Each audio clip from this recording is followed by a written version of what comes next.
Good afternoon, student. Today we start explanation chapter 13 सत्संगति संतों की संगति।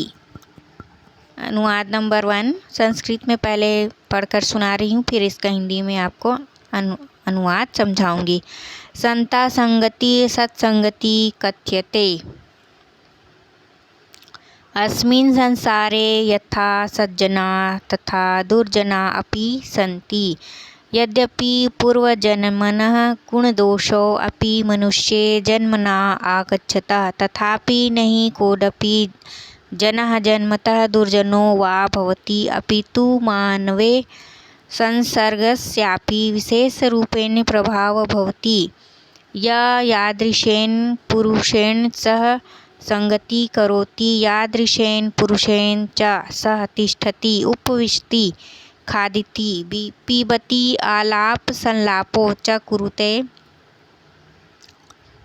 तस्य तादृश एव स्वभावो भवति। यदि सज्जनैः सह संगति भवति तर्हिर्नरः सज्जनः भवति, चेत् दुर्जनैः सह संगति भवति तर्हिर्सः दुर्जनः भवति इति प्रकृति नियमः। अतएव नीतिकाराः कथयन्ति सत्संगर्जया दोषगुणा भवन्ति। इसका हिंदी में अनुवाद है, सज्जनों की संगति को सत्संगति कहते हैं। इस संसार में जैसे सज्जन लोग हैं वैसे ही दुष्ट लोग भी हैं।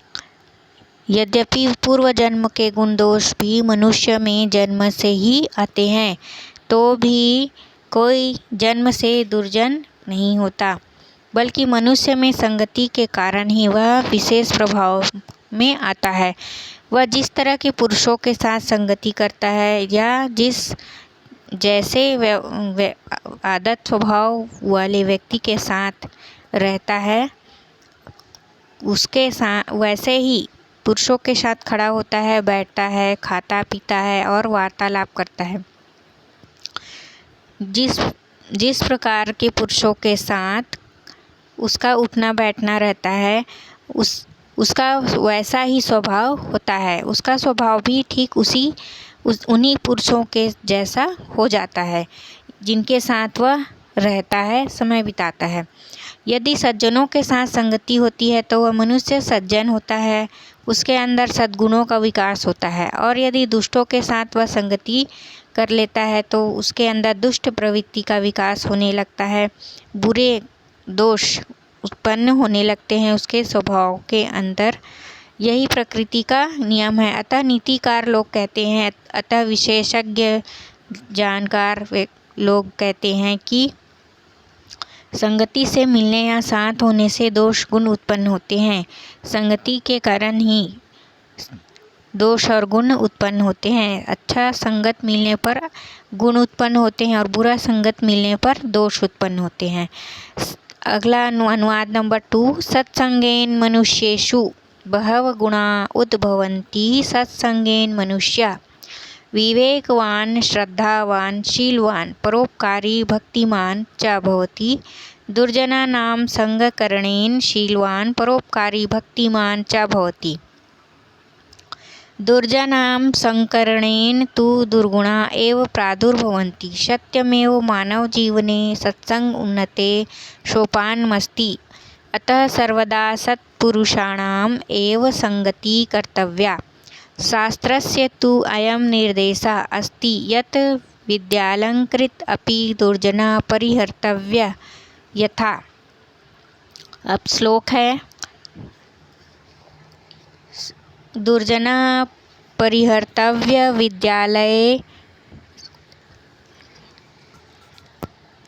सन्मणिनाभूषित सर्प किं सौ न भयंकर।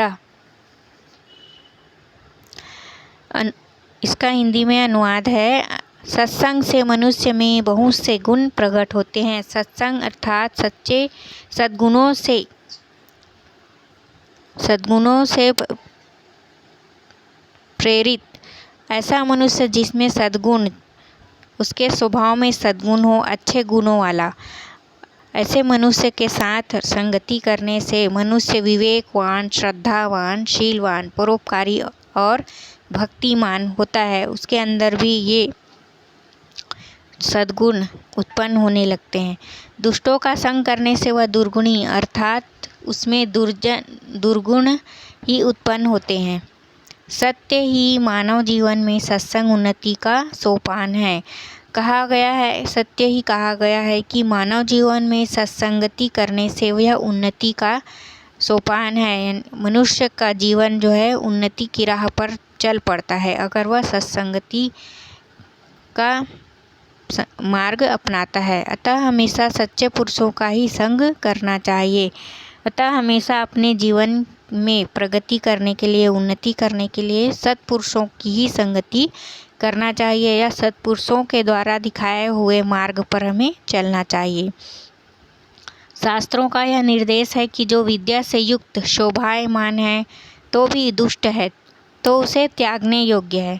जो विद्या से युक्त है परंतु अगर उसकी प्रवृत्ति दुष्ट प्रवृत्ति है, वह हमेशा अपने विद्या का उपयोग दूसरों को कष्ट पहुंचाने के लिए करता हो, तो ऐसे व्यक्ति के साथ नहीं रहना चाहिए, उसे त्याग देना चाहिए।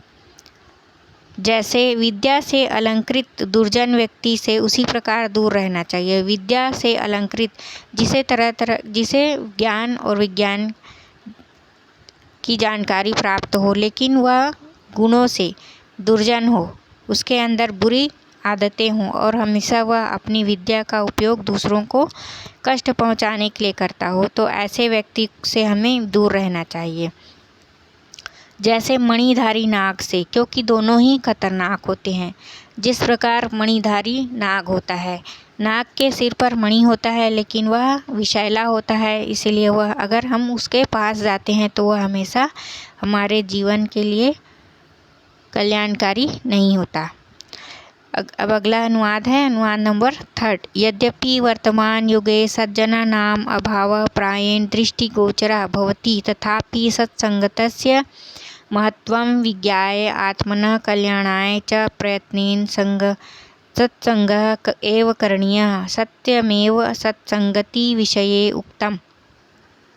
श्लोक है, जाण्यं धियो हरति सिंचति वाची सत्यं मनोनन्ति दिशति पापं पाककरोति चेतः प्रसादयति दिक्षु तनोति कीर्तं सत्संगति कथय किं न करोति पुषाम। अब इसका हिंदी में अर्थ है, यद्यपि वर्तमान समय में सज्जन लोगों की कमी हो गई है या बहुत ही कम दिखाई देते हैं, तो भी सत्संग का महत्व जानकर आत्म कल्याण के लिए प्रयत्न से ही सत्संग करना चाहिए। यद्यपि आज के समय में दुर्जन लोगों की संख्या अधिक हो गई है और सज्जन व्यक्ति बहुत ही कम हो गए हैं, परंतु फिर भी हमें प्रयास करना चाहिए कि हमें सत्संगति का साथ मिले। सत्संगति के विषय में किसी ने सत्य ही कहा है।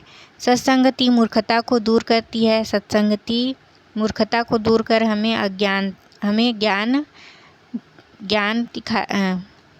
सत्संगति मूर्खता को दूर करती है और हमें अच्छे और बुरे में फ़र्क समझाती है या हमारा मार्गदर्शन करती है। वाणी को सत्य से सींचती है। अपने वाणी में सदा सत्य बोलने की क्षमता होती है। हमें सदा सत्य बोलना सिखाती है। मान को बढ़ाती है, पाप को दूर करती है। मान सम्मान को बढ़ाती है, पाप को दूर करती है। सदा हमें पाप कर्मों से दूर रखती है। मन को प्रसन्न करती है और हमारा मन जो है सत्कर्मों के कारण प्रसन्न रहता है। कीर्ति को चारों दिशाओं में फैलाती है। अच्छे गुणों के कारण, सत्संगति के कारण, सत्मार्ग पर चलने से चारों दिशाओं में हमारी कीर्ति, हमारा नाम, हमारा यश चारों दिशाओं में फैलता है। कहो सत्संगति मनुष्य के लिए क्या नहीं करती, अर्थात कहा गया है कि सत्संगति मनुष्य को हर मार्ग पर सफलता दिलाती है। इसलिए सदा हमें सत्संगति के मार्ग पर ही चलना चाहिए। अगला अनुवाद नंबर 4 है, एका कथा प्रचलिता एकस्मिन् नीडे दोषुको न्यवशतां देववशात् एकः शुकः सन्ताश्रमे एवशत् द्वितीयः चौरस्य गृहे न्यवशत्। सन्ताश्रमे सन्तस्य सद्विचारेण प्रभावितो भूत्वा प्रथमः शुकः सत्यं वदति स्म, परं द्वितीयः चौरस्य आचरणप्रभावेन मिथ्या वदति स्म। अतः सन्तासंगति श्रेयस्करा भवतीति। इसका हिंदी में अनुवाद है कि एक समय की बात है, ये एक कथा प्रचलित है। ये कहानी बहुत ही प्रसिद्ध है। एक घोंसले में दो तोते रहते थे। संयोगवश एक तोता साधु के आश्रम में रहने लगा और दूसरा एक चोर के घर में रहने लगा। साधु के आश्रम में संत के अच्छे विचारों से प्रभावित होकर पहला तोता सच बोलता था, परंतु दूसरा तोता चोर के व्यवहार से प्रभावित होकर हमेशा झूठ बोलता था, असत्य बोलता था। अतः संतों की संगति श्रेयस्कर होती है। इस कहानी से हमें सीख मिलती है कि संतों का साथ मिलने से हमेशा ही सत्संगति यानी सही मार्ग पर चलना हमें सिखाती है। यह कथन जो है चरितार्थ होती है। इस कहानी से यह पता चलता है। स्टूडेंट, आपका लेसन कंप्लीट हो गया है। Watch this video and like subscribe my channel.